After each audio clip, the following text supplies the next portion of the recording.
श्री गौरव गोगोई से नियम 198 के अंतर्गत मंत्रिपरिषद में अविश्वास प्रस्ताव प्राप्त हुआ है। मैं श्री गौरव गोगोई से सदन की अनुमति प्राप्त करने के लिए मंत्रिपरिषद में विश्वास का अभाव प्रकट करती है।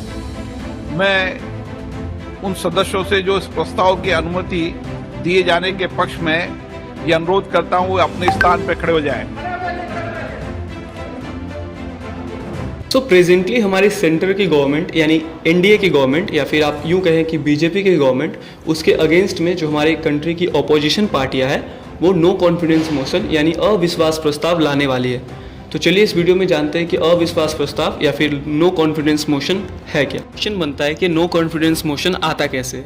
तो जब लोकसभा में किसी अपोजिशन पार्टी को ऐसा लगता है कि जो सेंटर में जो गवर्नमेंट है, पावर में जो गवर्नमेंट है, उसके पास बहुमत नहीं है या सदन में उसने विश्वास खो दिया है, वो सरकार के खिलाफ अविश्वास प्रस्ताव यानी नो कॉन्फिडेंस मोशन लाती है। इंडियन कॉन्स्टिट्यूशन के आर्टिकल 75 में कहा गया है कि केंद्रीय मंत्रिपरिषद लोकसभा के प्रति जवाबदेह है, अकाउंटेबल है। इसके खिलाफ अगर अविश्वास प्रस्ताव पारित हो जाता है तो प्रधानमंत्री के सहित पूरे मंत्रिपरिषद को इस्तीफा देना पड़ेगा। पार्लियामेंट कैसे काम करेगी, उसमें रूल्स कैसे पास होंगे, इसको लेकर एक रूल बुक है। रूल बुक के नियम 198(1) से लेकर 198(5) तक अविश्वास प्रस्ताव के बारे में दिया गया है कि इसे कैसे पास कर सकते। तो अब इस रूल्स के बारे में डिटेल से जानते हैं। तो रूल नंबर 198(1)(a) के अकॉर्डिंग अविश्वास प्रस्ताव यानी नो कॉन्फिडेंस मोशन लाने वाले सदस्य को स्पीकर के बुलाने पर पार्लियामेंट में इसके लिए अनुमति मांगनी पड़ती है। रूल नंबर 198(1)(b) के अकॉर्डिंग सुबह 10 बजे तक इस प्रस्ताव की लिखित सूचना लोकसभा महासचिव को देनी होती है। इस समय के बाद मिली सूचना को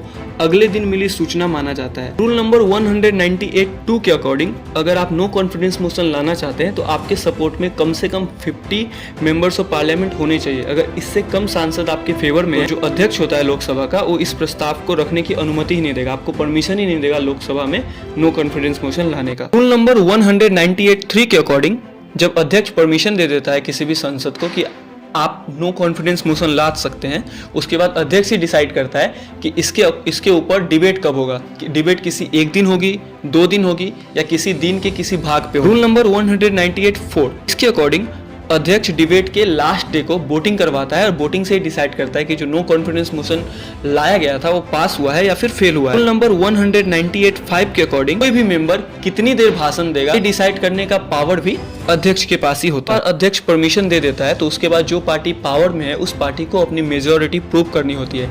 इसके लिए उसे वोटिंग से होकर गुजरना पड़ता है। यहाँ पे ध्यान देने वाला बात यह है कि नो कॉन्फिडेंस मोशन में केवल लोकसभा के जो मेंबर्स है वही वोटिंग कर सकते हैं। इसमें जो अपर हाउस यानी राज्यसभा के जो मेंबर है वो वोट नहीं डाल सकते। अपोजिशन पार्टी को पार्लियामेंट के स्पीकर को इसकी रिटन इंफॉर्मेशन देनी होती है। इसके बाद स्पीकर उस पार्टी के किसी भी एक मेंबर को अविश्वास प्रस्ताव पेश करने को कहता है। लोकसभा स्पीकर अविश्वास प्रस्ताव को मंजूरी दे देते हैं। लोकसभा स्पीकर यदि अविश्वास प्रस्ताव को मंजूरी दे देते हैं, प्रस्ताव की मंजूरी देने के 10 दिन के अंदर ही इस पर डिबेट या फिर चर्चा करवाना जरूरी होता है। इसके बाद स्पीकर अविश्वास प्रस्ताव के पक्ष में वोटिंग करा सकता है या फिर कोई फैसला ले सकता है। इसके लिए मतदान होने पर सरकार अपने सांसदों के लिए व्हिप जारी कर सकती है, जिसके बाद अपनी पार्टी लाइन से हटकर मतदान करने वाले सांसद को अयोग्य माना जा सकता है।